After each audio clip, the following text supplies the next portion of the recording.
¿Mm? Sí. Bueno, buenas noches a todos. Muchísimas gracias por conectarse hoy. Para los que no me conocen, mi nombre es Laura Trota, coordino junto a Nicolás Giró, que me acompaña hoy, el grupo Margen Psicoanalítico, que cuenta con este espacio que llamamos Encuentros al Margen, en el que recibimos a colegas y amigos para conversar sobre algún tema de psicoanálisis. Y hoy nos acompaña en este vivo un colega muy querido por nosotros, lo consideramos uno de nuestros maestros, nos ha dejado su marca en la transmisión que hizo y hace el psicoanálisis, es el doctor Carlos Bach. Bienvenido, Carlos, y muchísimas Hola, gracias hola a por todos. compartir este momento con nosotros. El doctor Bach tiene un currículum muy extenso, hoy por cuestiones de tiempo no vamos a poder leerlo en su totalidad, pero sí vamos a decir que es médico, psicoanalista, miembro titular en función didáctica de la Asociación Psicoanalítica Argentina, profesor de la maestría en psicoanálisis que se dicta en la Universidad de Rosario, fue miembro del Comité Editor Internacional de la Revista de Psicoanálisis de APA y del Comité de Redacción de la revista Redes de la Letra, Escritura del Psicoanálisis. Fue integrante de Ensayo y Crítica del Psicoanálisis, autor de numerosos artículos y ensayos de diversas publicaciones psicoanalíticas, publicó varios libros en colaboración y es autor del libro El desvío de la letra, una lectura del seminario sobre la carta robada de Lacan, y también publicó varios libros de poesía. El más reciente, en el año 2021, que se llama ¿Cómo llegué hasta aquí? Y hoy Carlos aceptó conversar con nosotros sobre su último libro, que acá lo tenemos, Declinaciones del Padre, que es de editorial Otro Cauce. Es un libro que recién se ha publicado este año y es producto de un seminario que dictó con ese título el año pasado para analistas de la ciudad de Rosario y Buenos Aires, en el que hizo un recorrido muy interesante respecto a este tema en Freud y en Lacan. El libro también tiene las preguntas que los analistas le fueron haciendo en el curso de ese seminario y nos gustaría retomar algunas en este vivo, Carlos. Y además tenemos preguntas que hicieron los miembros de nuestro grupo que leyeron tu libro. Hemos agotado los libros en las librerías de la ciudad de Buenos Aires, porque bueno, todos lo fueron a buscar y lo leyeron y pensaron preguntas para hoy. Así que los invitamos a todos los que nos están escuchando a través del chat, que quieran hacer preguntas o hacer algún comentario, y nosotros vamos a intentar darle lugar a todo lo que el tiempo nos vaya permitiendo. El título que pensamos para este vivo es una frase de Lacan, que la van a encontrar en el libro, que es El misterio de la paternidad. Entonces, para comenzar, nos gustaría que nos cuentes qué fue lo que dio origen a este libro, cómo surgió en vos trabajar el tema de las declinaciones del padre, y también pensamos que en estos tiempos en que la paternidad ha dejado de ser un misterio, porque la ciencia responde de otra manera, por ejemplo, a este tema con el ADN, desde el psicoanálisis sí podríamos decir que la paternidad es un misterio que se va develando en el curso de un análisis. Así que quisiéramos que nos cuentes a qué llamamos en psicoanálisis el misterio de la paternidad. Así que, Carlos, te escuchamos. Bueno, gracias por la presentación tan este, elogiosa. Buenas noches a todos. Como decía Laura recién, este es un libro que fue ocasionado por una invitación muy cordial de la gente de Editorial Otro Cauce de Rosario. Es un seminario que yo di el año pasado por Zoom y que después tuvieron la gentileza de ofrecerme la publicación.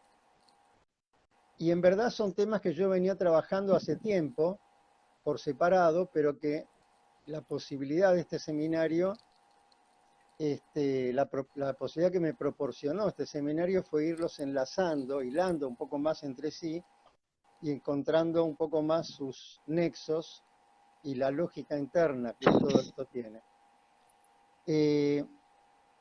Vamos a lo que mencionaba recién Laura, ¿no? El misterio de la paternidad. Yo no estoy tan seguro, aunque no soy un especialista, por supuesto, pero no estoy tan seguro de que la ciencia haya develado con el ADN, porque me dicen que siempre queda un margen. Hay un porcentaje, por mínimo que sea, este, de la paternidad en sentido biológico, pero por supuesto que no se trata de eso aquí, sino que se trata de lo que surge en un tratamiento analítico a propósito de la paternidad, y me parece que es especialmente importante en estos tiempos de lo que llamamos con razón caída del patriarcado, en términos de cambios sociales, derechos civiles, derechos políticos, de las mujeres, así como de otras minorías, poder discriminar eso de lo que es la paternidad como horizonte esencial de la práctica analítica. Para decirlo un poco rápido, de un modo que está desplegado en el libro, la paternidad es aquello que se instaura a partir del corte con el origen, con lo originario. Y sea cual sea el modo de organización social, más patriarcal o menos patriarcal en todos los sentidos que sabemos, no hay sujeto sin corte con lo originario. En la civilización de Occidente, por lo menos de algo más de 2000 años a esta parte, el nombre de ese corte es el padre. Todavía incluso podemos decir, los hijos nacen de la madre y entonces hay algo del origen que se representa más en relación a lo materno. Y con el origen hay un corte necesario para integrarse en la cultura, para integrarse al lenguaje, para la subjetivación, y ese corte implica una pérdida y un resto. Y en ese lugar se ubica en psicoanálisis, desde Freud y con Lacan, el tema del horizonte paterno. Este libro más o menos recorre esa problemática, porque el corte con el origen implica necesariamente la sustitución. Hay algo perdido y hay algo que viene al lugar de sustituir aquello perdido, y entonces ahí se enlazan necesariamente dos diferentes niveles de legalidad que se enlazan recién en la práctica clínica en psicoanálisis. Hay dos órdenes de legalidad que se enlazan, que son la legalidad que llamamos en términos descriptivos la prohibición del incesto o el alejamiento con lo originario encarnado en el incesto consanguíneo, y hay otra legalidad que es la legalidad combinatoria, simbólica, de las sustituciones en las series representacionales que sustituyen a eso perdido. Estos dos órdenes de legalidad, la legalidad edípica, podemos decir en un sentido macroscópico, y la legalidad combinatoria en las formaciones del inconsciente, que los analistas detectamos con nuestra escucha, se van imbricando en acto en la práctica analítica. Esto tiene muchas implicancias que yo trato de ir destacando en el libro. Una de ellas es un poquito contraria al prejuicio común que tenemos de que traemos un inconsciente puesto. Lo que yo trato de argumentar con Freud y Lacan es que el inconsciente se va produciendo en acto desde la práctica, desde la escucha en transferencia, en la medida que se va estructurando algo de eso desde la escucha y desde la lectura de los síntomas. En ese sentido, la lectura que produce la escucha del analista, la lectura del decir asociativo, nos va entregando ciertas claves en las cuales, en las sustituciones sintomáticas, podemos rastrear de sustitución en sustitución esa serie de representaciones que van abocando hasta un punto que hace tope. Ese punto que hace tope, donde ya no hay sustitución posible y que va marcando una huella de la pérdida esta originaria a partir de nuestra relación al lenguaje, al otro del lenguaje y a la sustitución encarnada en lo paterno.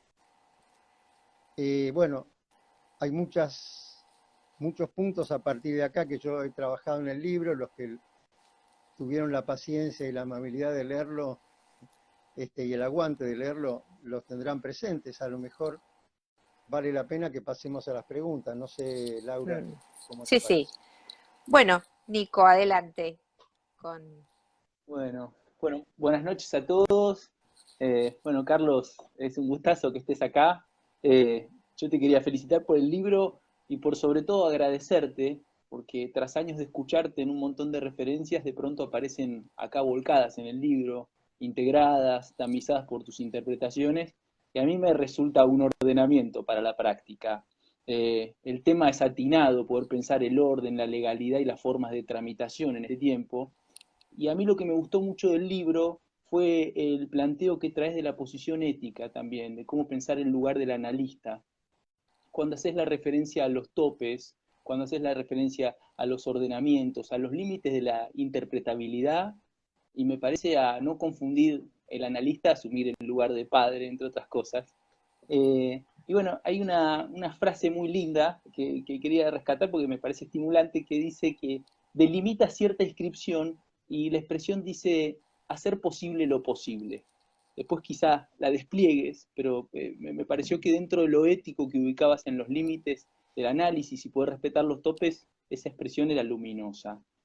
Tenemos, antes de arrancar con las preguntas que hicieron los integrantes de Margen, hay una preguntita que en lo que fuiste hablando aún no desplegaste, y es asociada a lo que decías en el libro, de que pese al ADN y la certeza respecto a la paternidad no es del 100%, y que queda una porción de incertidumbre que se comparte con el acto de la nominación que un padre hace con un hijo. ¿Nos puedes contar un poco, Carlos, sobre esto? Sí, cómo no. Intentaré. Me parece que el punto clave es efectivamente la cuestión de la sustitución. Esto es, si llamamos padre, y este es el valor de la noción lacaniana de nombre del padre, a lo que a partir de la sustitución entrega algo que no era previo a la sustitución y que después de la sustitución se puede llamar lo materno o el deseo materno, pero que antes de la sustitución eso era una angustia, era una situación neurótica, era una dificultad, era una constelación sintomática. Esto implica, en definitiva, lo que yo no quiero hoy entrar mucho en cuestiones demasiado teóricas, me gustaría tratar de ir por algunos temas con cierta claridad, sin tener que profundizarlos, porque no nos da el tiempo, pero es lo que llamamos, en el sentido más amplio, función significante. Esto es, sencillamente, que haya un síntoma neurótico, que haya una sustitución, y cuando digo síntoma lo digo en un sentido amplio, puede ser un sueño, puede ser cualquier formación donde existe la sustitución o la combinación de representaciones. Eso implica que hay un real caído bajo la barra y esa barra es resistente. Es decir, hay una opacidad, hay algo misterioso, si queremos. Entonces, si la tarea del análisis consiste en seguir el camino de una sustitución en otra, a partir de lo que está en la superficie sintomática, si alguien le tiene miedo a un animal o si alguien tiene tal dificultad con las mujeres o cualquiera de los síntomas más comunes a los que estamos habituados en los consultorios, ese seguimiento a través de las series combinatorias, las que describió Freud en el proceso primario, las que Lacan reformuló, ayudado por la figura de la retórica, sobre todo de Jacobson, en relación a la metonimia y la metáfora, ese proceso de seguimiento de las sustituciones tiene un tope que llamamos real, es decir, un punto más allá del cual no se puede avanzar. Pero a su vez, esa opacidad no está solo al final, está en cada uno de los pasajes de una a otra de las series de lecturas que vamos haciendo sucesivamente en el análisis. Entonces, es a partir de ahí que va quedando siempre un cierto margen de opacidad en lo que se puede articular como interpretación, como intervención del analista, es allí que hay algo de lo paterno en cuanto a la lectura del significante, que a su vez requiere necesariamente de mantener vigente que hay un margen de opacidad. Por eso, volviendo a tu pregunta, Nico, si el analista se pierde un poquito la línea y se cree en posición de responder esas preguntas que no son para responder, esas preguntas últimas que están al final, sobre el sentido de la vida, sobre el sentido del amor, sobre qué es lo femenino, sobre qué es lo paterno, ahí paradojalmente deja de estar en el lugar de la posibilidad del análisis, que es lo que yo he llamado en el título del libro, la declinación del padre. Declinación en el sentido no solo de caída, sino también del mecanismo gramatical en algunas lenguas que se hablan algunas todavía hoy en día, el latín y el griego clásicamente, pero también el alemán, por ejemplo, y es como algunos sustantivos van cambiando, se van declinando en distintos modos de ser dichos. Lo que, por ejemplo, en castellano usamos con las preposiciones, los adverbios, los artículos, ahí va cambiando el sustantivo. Por eso me gustó el término declinación del padre, porque entonces el padre que no declina queda en ese lugar idealizado y en última instancia en el lugar de la excepción, en el lugar del padre del mito freudiano, o sea, conocen de la horda totémica, y eso es absolutamente contrario a cualquier posibilidad de análisis en última instancia.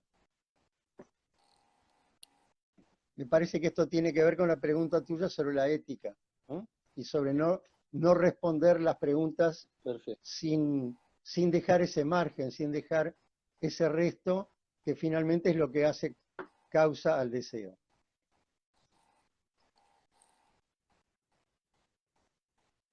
Bueno, ¿Está Laura como vamos para a, las preguntas que fueron haciendo los vamos demás? a comenzar entonces con algunas preguntas que pensaron los miembros de Margen Psicoanalítico. Silvina Rosario dice: Carlos, le agradezco por compartir este encuentro y mi reconocimiento por un libro de mucha densidad y también complejo para mí, pero sumamente interesante. Le pido si pudiera explicar un poco más el concepto de angustia de la ley como momento habitual en nuestra clínica cotidiana. Pienso en la concepción de la ley en la que muchas veces se piensa en la actualidad, en un sentido de prohibición, opresión, en la ley del destino inexorable al modo de Edipo.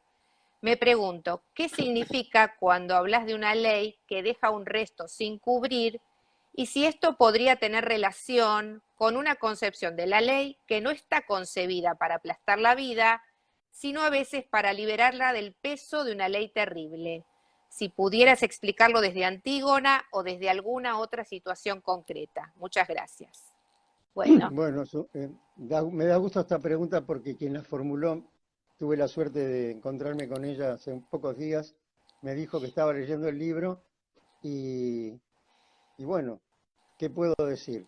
El libro es denso, es difícil y bueno, gracias por hacer el esfuerzo.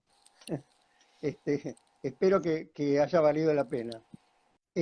Vamos al tema de la angustia de la ley, que es un punto clave.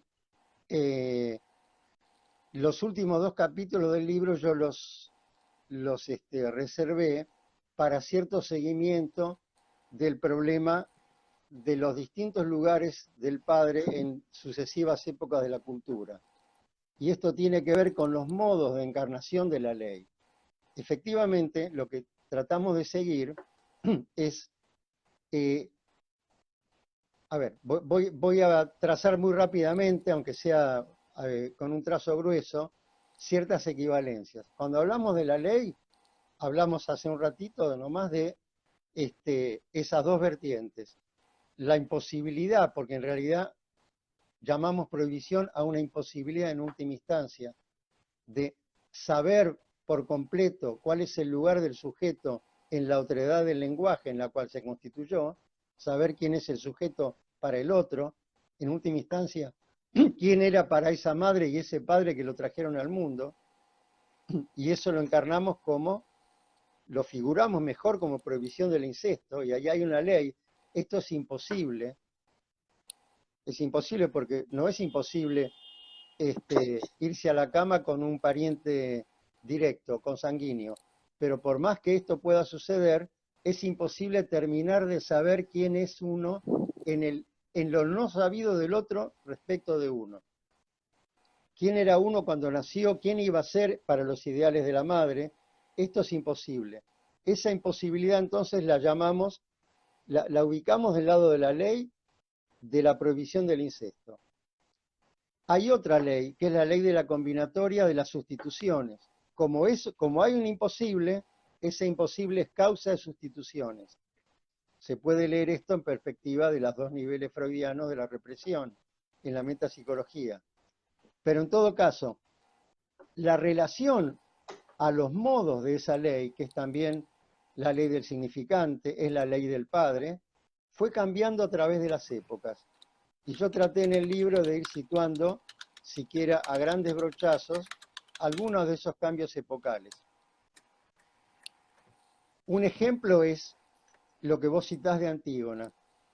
Antígona en la antigüedad griega ubica el momento, que es el momento de la emergencia de la tragedia como género literario, pero que no aparece en cualquier momento, aparece en un momento en que la polis griega, merced a su progreso, paradojalmente, entra en crisis, y entran en crisis dos modos de entender la ley.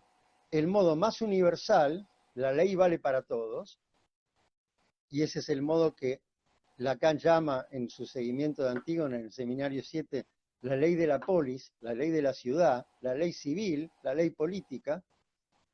Pero hay otra ley, que es la ley de los antepasados, la que tiene que ver con hay que enterrar a los muertos, en el caso de Antígona, aunque el muerto haya sido un traidor y no merezca los honores civiles. Esto es, la ley empieza a estar en contradicción con otro modo de la ley. Ya no es uniforme, universal y vale para todos. Hay cierta crisis de los modos de alojar una cierta posición singular que no vale para todos, porque el hermano de Antígona había muerto, pero además había sido un traidor, y esto no vale para todos, pero ella dice, yo tengo que enterrarlo igual, y ella ofrece su vida en relación a esa voluntad de enterrarlo. Entonces, esto marca un momento que Lacan lo subraya mucho, de ya no hay un solo modo de relacionarse con la ley. Y todavía esta ley no ha incorporado, no ha interiorizado su propia falta. Eso va a pasar algunos siglos más tarde. La lectura de Lacan de Hamlet de Shakespeare podría ubicar ese momento a partir de la modernidad, pero eso no ha llegado. Entonces, ubicamos en Antígona la angustia de la ley. Esto es, hay una ley que ya no vale para todos los casos y sin embargo todavía no ha subjetivado, podemos decir, y los sujetos que son usuarios de esa ley no han subjetivado esa singularidad, esa falla de la ley. Hay una falla de la ley en la ley que todavía no funciona. A eso llamamos angustia de la ley. Ahora bien, esto se parece mucho a las situaciones de angustia en la clínica analítica. A la angustia sin más, donde efectivamente la relación al inconsciente, que está umbilicado en la falta del otro, está abolida por algún motivo. Hay momentos clínicamente muy notorios en que esto se puede hacer bien evidente, la vivencia de siniestro, por ejemplo, la pesadilla como, como una situación muy específica que es parte del sueño y a la vez es diferente de otros sueños. Entonces ahí es una ley que ya sabe que no alcanza y sin embargo no puede ubicar su propia falla, ¿no? Cuando la ley ubica su propia falla, es decir, hay un lugar para interiorizar la falla de la ley en la ley. Bueno, he trabajado eso en el libro, por ejemplo, como el cristianismo posterior a la caída de la antigüedad grecolatina y posterior a las a los modos que Freud trabaja en Moisés en el monoteísmo, sucesivos de ir evolucionando el monoteísmo judío. El cristianismo implica un cierto lugar para la falla de la ley, un fantasma. En ese fantasma hay un costado masoquista encarnado en Cristo, que es sacrificado, que muere, para que no todo el mundo cargue con esa culpa. En el fantasma cristiano, que es el fantasma moderno por excelencia, podemos decir que la falta del otro, la falta de la ley, se convierte en culpa. Y esa culpa es expiada o por el Cristo crucificado, o cuando falla ese fantasma, por cualquier chivo emisario. Clásicamente Freud trabaja el odio al pueblo judío por parte de otros pueblos a través de la historia en ese lugar del chivo emisario. Pero ubicando entonces, es culpa de él la falta de la ley. No sé si me extendí mucho con una sola pregunta. Bueno, vamos a la siguiente. Sergio Aprea pregunta, comienza su seminario con el sepultamiento del Edipo y desde allí señala el origen o núcleo del ideal del yo super-yo. En el final de su segunda clase, usted aclara una duda del auditorio respecto del super-yo. Allí recuerda cómo Oscar Mazota llamaba esta instancia, premisa irresponsable. Unas líneas más abajo, usted hace mención a que las lecturas de Lacan tienden a una pretensión lógica muy estricta e inmediatamente agrega un efecto superyoico en la transmisión. Dicho esto, ¿cómo sería una premisa responsable en la transmisión del psicoanálisis sin caer en obras absolutas ni quedar paralizados ante ellas? Qué pregunta interesante y amplia, ¿no? Uh-huh. No sé, quisiera aclarar algo porque a lo mejor no sé si lo entendí bien. En todo caso, a mi modo de ver, no sé cómo lo habré formulado en el libro, no es que las lecturas de Lacan necesariamente tienen esa lógica tan implacable. Algunas aspiran a tenerla. A mi modo de ver, una lógica tan cerrada, tan de una única manera, tiende a ser superyoica. ¿Y por qué tiende a ser superyoica? Y precisamente porque se lo ve al maestro, a Lacan en este caso, pero podría ser Freud o cualquier otro, como él ya escribió todo, lo sabe todo, y lo que tenemos que hacer es terminar de entender todo lo que nos transmitió y a lo sumo aplicarlo y repetirlo. Bueno, es lo contrario de una lectura, en verdad, ¿no? Entonces, una lectura menos superyoica sería una lectura de Lacan, no es idéntico a Lacan. Hay más de un modo de leer. Así como decimos, el padre no es idéntico al padre, y en definitiva ahí estamos aplicando una lógica significante, porque el significante es una palabra que al mismo tiempo es idéntica y es diferente de sí misma, no ya de otra, de sí misma, y por eso da lugar a la sustitución.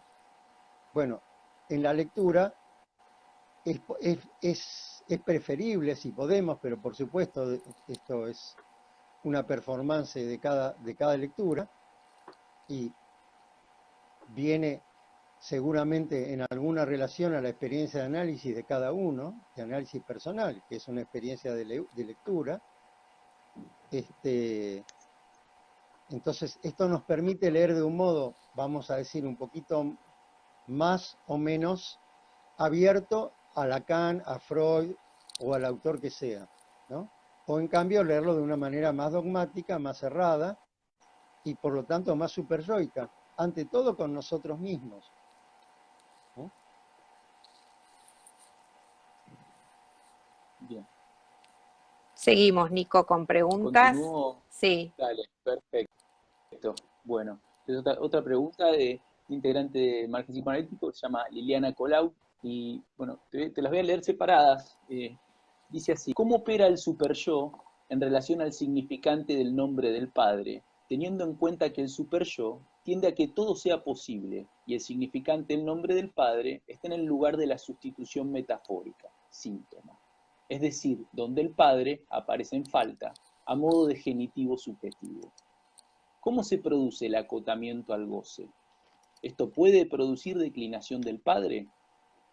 ¿Es lo que sucede en el discurso capitalista? ¿Y en qué lugar se ubica el deseo en relación con esto? Bueno, Bueno, por lo menos son tres preguntas en cualquier una. cosa, Son tres preguntas en una. Vamos por orden, en lo posible. dale, dale. Eh, lo más fácil, lo primero, lo más fácil, retiro lo dicho, no es nada fácil, pero lo primero para entrar es esta diferencia entre el nombre del padre y superyo.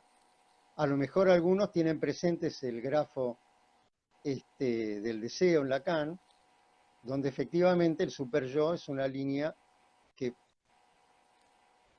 volviendo del piso inferior, apuntan al piso superior, justamente donde está la falta de significante. Es decir, el superyo es esa intolerancia a que las cosas no se digan del todo por completo y que no quede nada sin decir.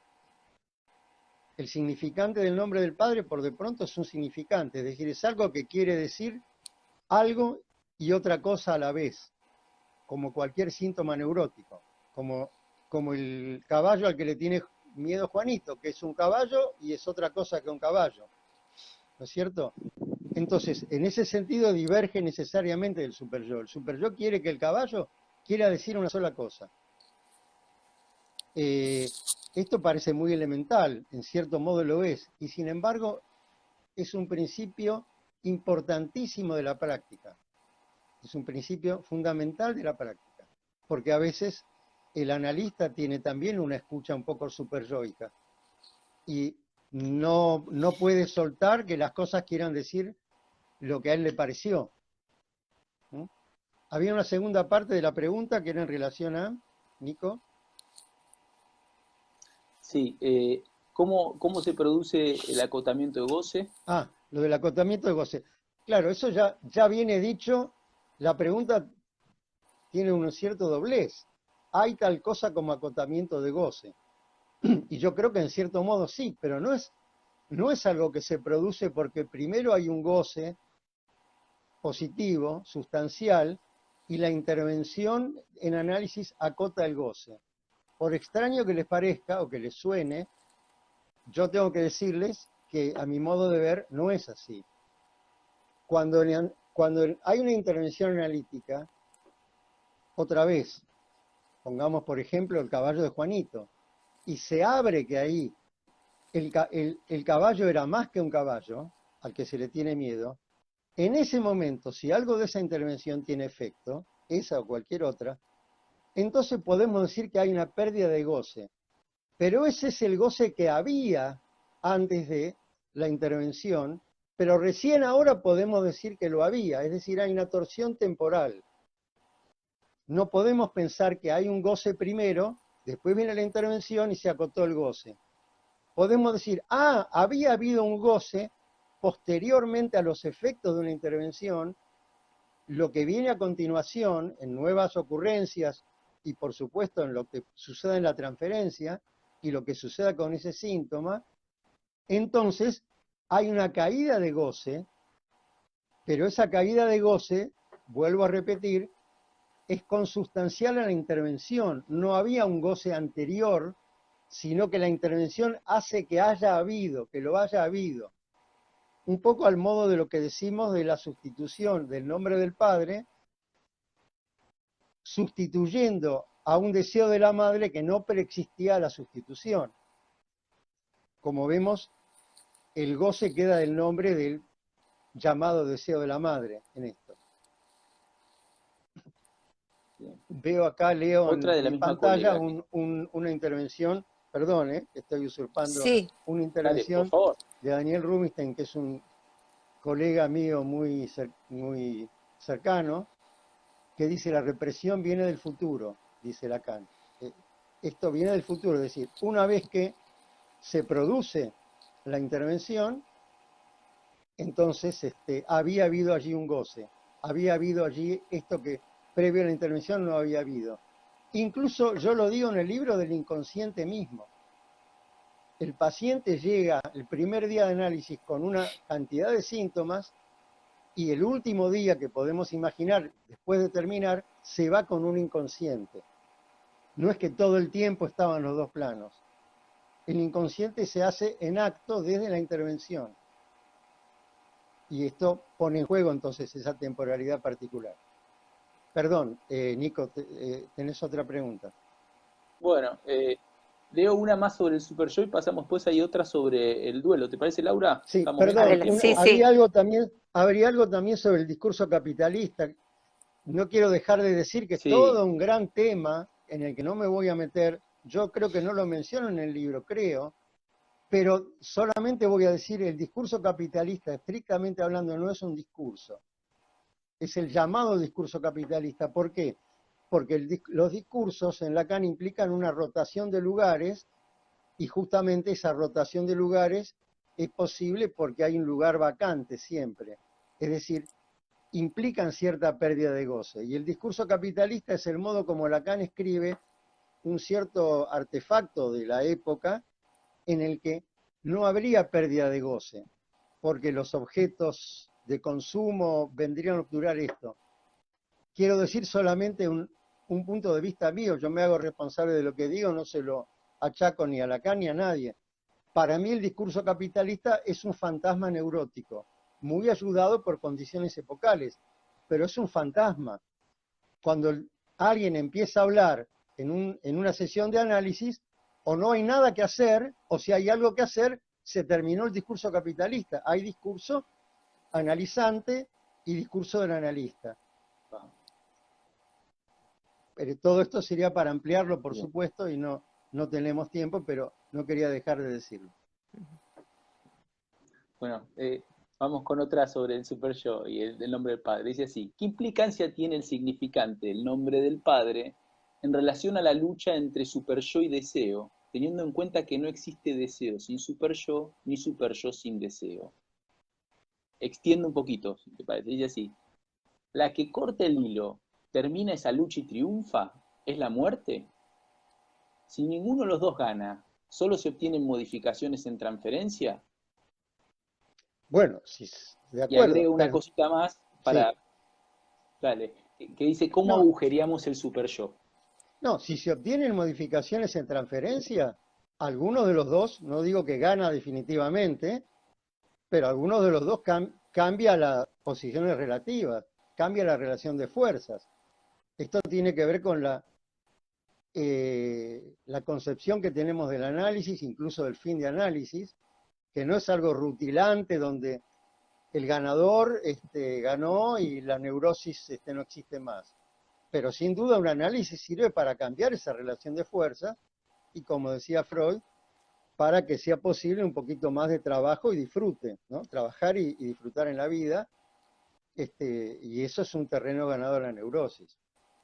Ahora, es muy interesante lo de la muerte, porque esto se logra introduciendo, no digo la muerte en el sentido común, pero sí algo mortífero que tiene que ver con lo irrepresentable. Como ustedes saben, la pulsión de muerte es irrepresentable, la muerte también, y hay algo de lo irrepresentable, este misterio del que venimos hablando, que se introduce en toda intervención, que propicia cierto ordenamiento pulsional, sin lo cual no hay progreso del análisis. Y eso seguramente interviene en el juego de fuerzas entre deseo y superyo.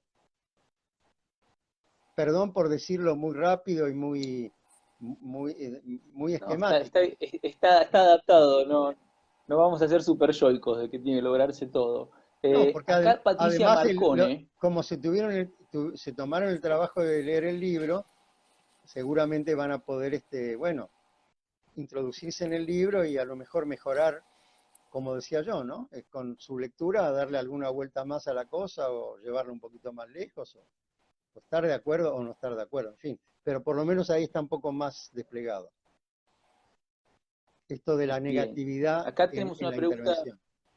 perdón, Sí, sí. hay una pregunta sobre el duelo que hace Patricia Marcone, que dice lo siguiente: Si el duelo es una operación necesaria y lógica para que quede un vacío, que da paso al desarrollo simbólico, ¿el duelo sería entonces aceptar la castración materna? Menciona usted el duelo en relación a la declinación del padre. ¿Podría aclarar un poco estas cuestiones? Sí, sí, claro.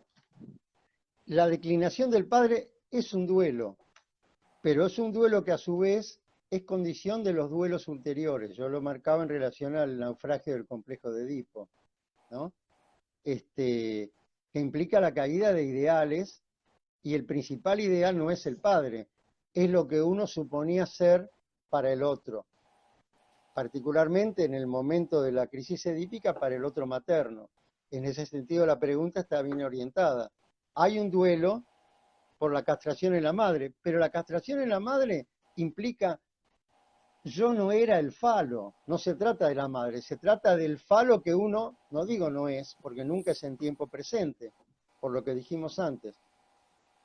El falo que el neurótico no había sido y ahora sabe que no había sido, porque cuando estaba presente no se creía ser el falo de nada, simplemente Juanito no se podía mover de la cama de la madre y estaba lleno de angustia. ¿Mm? Entonces, cuando se mueve de ese lugar, el duelo por la falta en el gran otro, que en el momento culminante del Edipo implica a la vez la castración materna y el pasaje del padre en un momento complementario a ese, a una condición también de hijo y ubicarlo en una filiación, todo eso implica la declinación y todo eso implica cierta vectorización de duelo. No me acuerdo bien si había algo Eh, más. Acá hay otra pregunta sobre la realiza Andrea Costignora, también miembro de Margen, que dice así: ¿cómo se articula la declinación del padre en sus dos genitivos?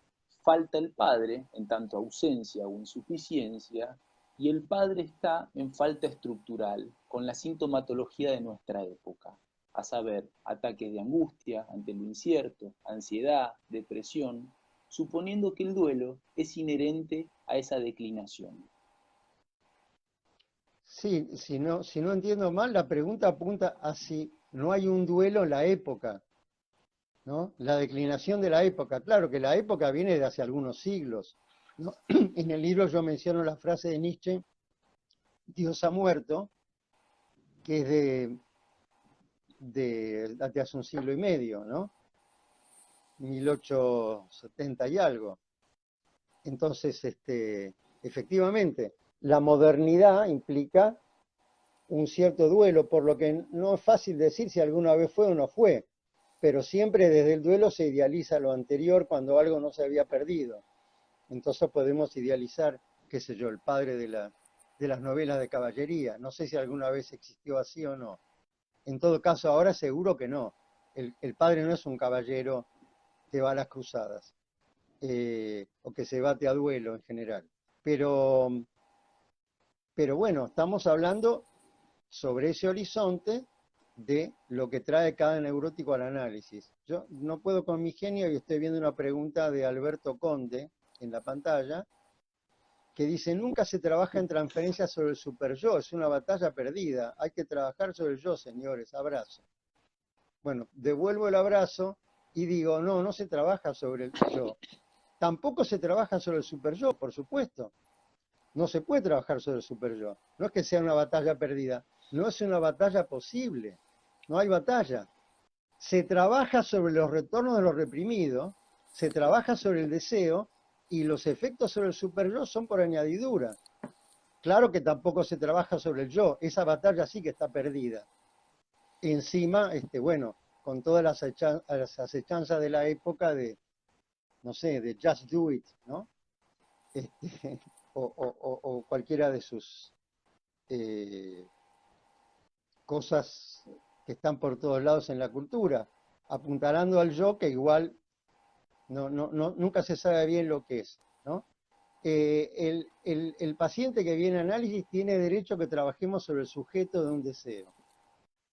Y esto por añadidura va a producir efectos en el yo, en el superyo, en la vida de él o no, porque no siempre resulta, pero cuando resulta eso va a pasar. Yo coincido con que no se trata de atacar al superyo, porque atacar al superyo es convertirnos en otro superyo, qué sé yo, ¿cuál superyo va a ganar? No se trata de atacar nada, se trata de escuchar y de leer lo que retorna en el decir. Lo que retorna de más porque hay algo de menos, e ir leyendo ese de menos en ese de más, aceptando los topes y los límites que implica. No, perdón que usurpé el lugar del... Bueno, No, para nada. no, Lo va por vamos a ahí, dejar para va por después de las ahí. preguntas, pero está bien. Es interesante que lo puedas ir incluyendo también. Bueno, Adelante, Nico. tengo dos preguntas más acá, Laura, ¿sigo? Sí, sí, Dale. sí, dale. Patricia Dipino pregunta lo siguiente, dice, si la declinación del padre es un duelo y a su vez una lectura, ¿qué es lo que no se inscribe sobre el nombre del padre en una mujer adulta atrapada en el complejo de masculinidad? Muy interesante. Bueno, es una pregunta muy freudiana, ¿no?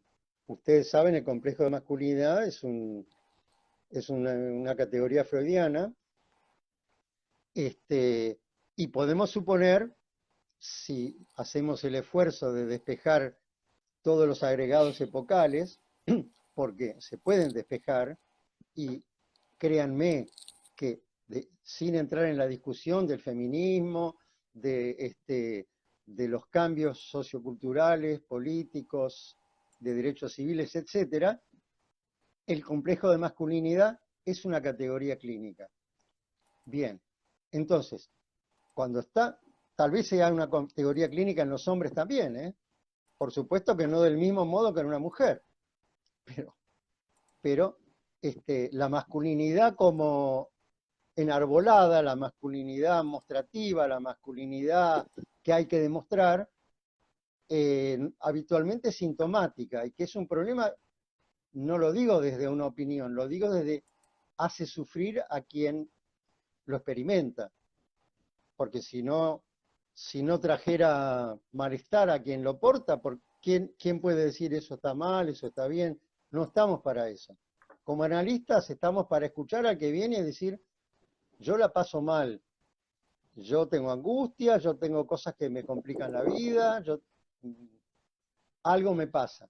Entonces ahí podemos decir, bueno, el complejo de masculinidad. En una mujer, bueno, efectivamente, hay algo yo diría particularmente del vínculo con la madre que no se resolvió.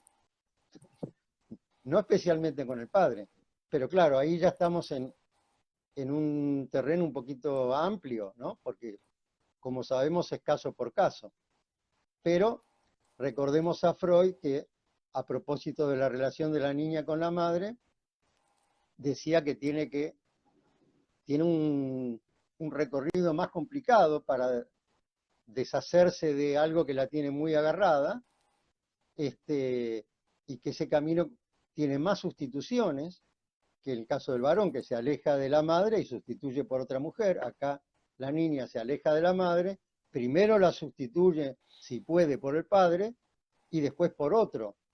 Entonces hay una doble sustitución, y hay dos acechanzas, dice Freud, que son la histeria y cierto margen de la paranoia.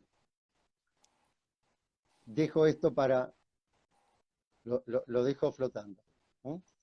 Pero en todo caso, Bueno, sí, el complejo de masculinidad es una no buena resolución de la salida edípica en la niña.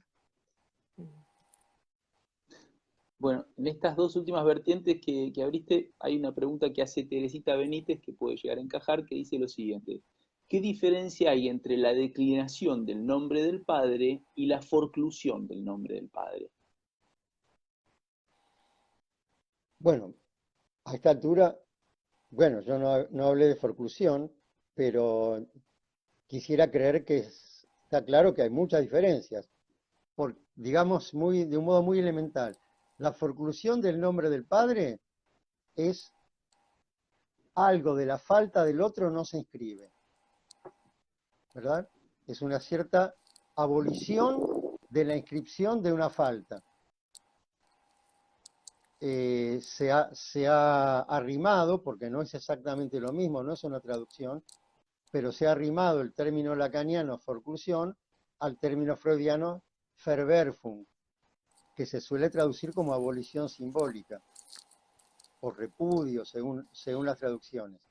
Pero entonces, la forclusión, digamos, en términos generales, hay algo que no va a volver de lo reprimido porque no está la inscripción, no está la marca subjetiva de un imposible, y entonces, según la famosa fórmula lacaniana, lo que no vuelve de lo reprimido retorna en lo real, en la alucinación, en principio auditiva, etcétera, y los fenómenos de la psicosis. En cambio, el nombre del Padre es esa caracterización que hacemos de lo que retorna de lo reprimido. El analista lo escucha en un decir asociativo sintomático. Desde ese punto de vista, algo que vuelve en lo simbólico lleva la marca del nombre del Padre, en cambio la forclusión no retorna en lo simbólico, retorna en lo real porque hay una abolición simbólica. Bien. Laura, ¿tenés alguna pregunta que haya? No, a comentarios. Me parece que Carlos tomó las que podrían ser interesantes para comentar y todo lo demás me parece que de algún modo u otro fue dicho. Así que no sé si hay alguna pregunta más que vos quieras hacer, porque bueno, el tiempo ya estamos casi en el final, tendríamos que irse. Si quedó alguna pregunta más para A mí me Carlos. parece que sería bueno que si quedan más preguntas que la gente se dirija al libro, ¿no? Tal cual, sí, sí, Sería como un mejor puente. Yo quisiera decir algo, si puedo. por supuesto. Quiero Por favor. agradecerles a ustedes dos y a todos los de Margen Psicoanalítico por esta ocasión. Quiero agradecer a los que se tomaron en serio la lectura del libro, y las preguntas que han surgido me dan la pauta que así fue. Tal vez no sé si se lo imaginen o no, pero pese a todas las horas de vuelo que uno tiene y a la experiencia y a las publicaciones y todo, a mí me conmueve que el libro haya sido leído de este modo. Así que muchas gracias en serio.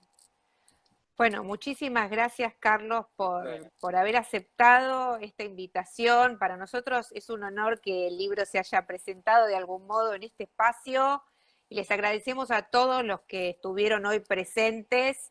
Hay gente de Perú, de México, del interior del país de Argentina. A todos les agradecemos muchísimo y los esperamos en el próximo vivo, que va a ser el 9 de septiembre, con Laura Palacios, que estuvo presente también hoy, escuchando. Y bueno, muchas gracias, Carlos, de nuevo, y nos vemos en el próximo encuentro. Gracias a Gracias. todos. Hasta luego. Buenas noches.